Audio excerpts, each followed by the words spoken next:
Hello दोस्तों, स्वागत है आपका हमारे चैनल स्मार्ट एजुकेशन क्लासेस में। और आज का ये वीडियो एनसीईआरटी समरी जो आपकी एडिट जूनियर हाई स्कूल भर्ती 2021 के लिए चल रही है, काफ़ी हम इसमें अच्छा प्रयास कर रहे हैं। जल्दी जो है आपका सिलेबस कंप्लीट करेंगे और नए सब्जेक्ट की शुरुआत करने वाले हैं। तो आज का जो वीडियो है आपका विजयनगर साम्राज्य, हमने थोड़ा बहुत आपका प्राचीन भारत में पढ़ लिया था, लेकिन इसका जो क्वेश्चन रह गए थे वो हम इस वीडियो में करने वाले हैं, क्योंकि कहीं ना कहीं ये आपका जो है दिल्ली सल्तनत के साथ ये वंश भी जो है आगे बढ़ रहा था।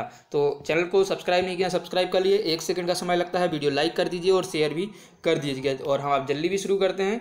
चलिए, ये आपकी बुक्स हैं जिनसे आपको कंटेंट दिया जा रहा है। चलिए क्वेश्चन शुरुआत करते हैं। वन लाइनर के फॉर्म में हम क्वेश्चन लाते हैं।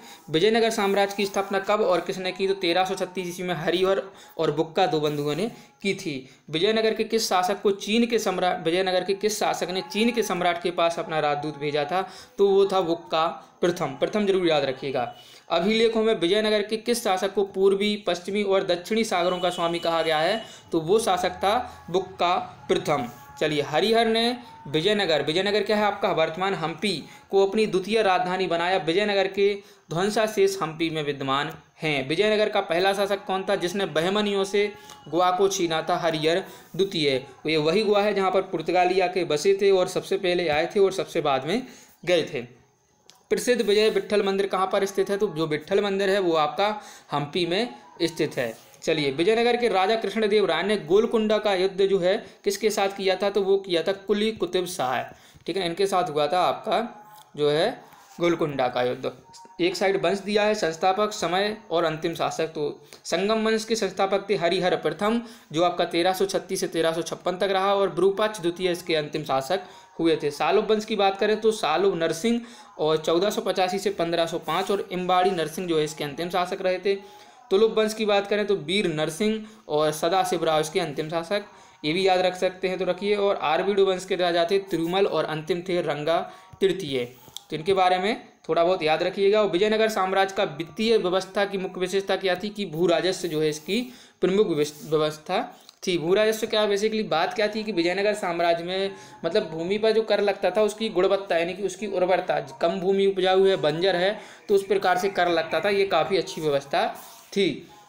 कृष्णदेव राय के दरबार में 8 तेलुगु कवियों को क्या अष्टदिग्गज कहा जाता था? तालीकोटा का जो युद्ध है आपका 1565 में, वो जिसे हम रक्षसी या तंगड़ी युद्ध भी कहते हैं, ये आपका 1565 में हुआ था। चलिए, विजयनगर शासक कृष्णदेव राय के अधीन किस साहित्य का स्वर्ण युग कहते हैं? तो तेलुगु साहित्य का स्वर्ण युग हम इसे कहते हैं। जब राजा वाडियार ने मैसूर राज्य की स्थापना की तब विजयनगर साम्राज्य का शासक कौन था? तो वो था वेंकट द्वितीय। अपनी मधुरा विजय कृति में अपने पति के विजय अभियानों का वर्णन करने वाली कवयित्री कौन थी? गंगा देवी। गंगा देवी कौन थी? बेसिकली आपकी जो कुमार कंपन थे उनकी पत्नी थी। उनकी एक कृति है मधुरा विजयम, तो उससे है हमें जानकारी मिलती है। होयसोलो की प्राचीन राजधानी जो है द्वार समुद्र में, उसका वर्तमान नाम क्या है? तो वो है हेलवेड। और विजयनगर की प्राचीन राजधानी मतलब कहाँ से पता चलती है? हम्पी के खंडहरों से। और वैदिक ग्रंथों के भास्कर है सायण को आश्रय प्रदान किया था किसने? विजयनगर के राजाओं ने। और अब हम आपके जीएस घटना चक्र की बुक को भी देख लेते हैं जल्दी। विजयनगर डायनेस्टी, विजयनगर राज्य की स्थापना हरिहर और बुक्का ने 1336 में अपनी मधुरा विजय कृति में अपने पति के विजय अभियानों का वर्णन किया है गंगा देवी कवयित्री ने। विजयनगर का पहला शासक जिसने बहमनियों से गोवा छीना वो था हरिहर द्वितीय। और प्रमुख तथ्य हैं नरसिंह सालोब ने संगम वंश का अंत किया और उसने राज सिंहासन छीनकर सालोब वंश का प्रारंभ किया था। और वीर नरसिंह ने अंतिम सालोब शासक को गद्दी से उतारकर राज सिंहासन छीना। वीर नरसिंह के उत्तरवर्ती उनके अनुज जो है कृष्णदेव राय थे। कृष्णदेव राय के उत्तरवर्ती उनके चचेरे भाई अच्युत राय थे। ये क्रम जो है याद रखिएगा। वीडियो लाइक शेयर करिएगा। चलिए, विजयनगर के राजा कृष्णदेव राय ने गोलकुंडा के युद्ध में मतलब किस राजा से लड़ा था? तो वो थे कुली कुतुब शाह। कृष्णदेव राय के दरबार में अष्टदिग्गज 8 तेलुगु कवि और आंध्र भोज कहा जाता है कृष्णदेव राय को। विजयनगर शासक कृष्णदेव राय के अधीन स्वर्ण युग था तेलुगु साहित्य का। और कृष्णदेव राय ने अपनी राजधानी जो थी, क्या थी इनकी राजधानी तो आपकी विजयनगर की हम्पी थी।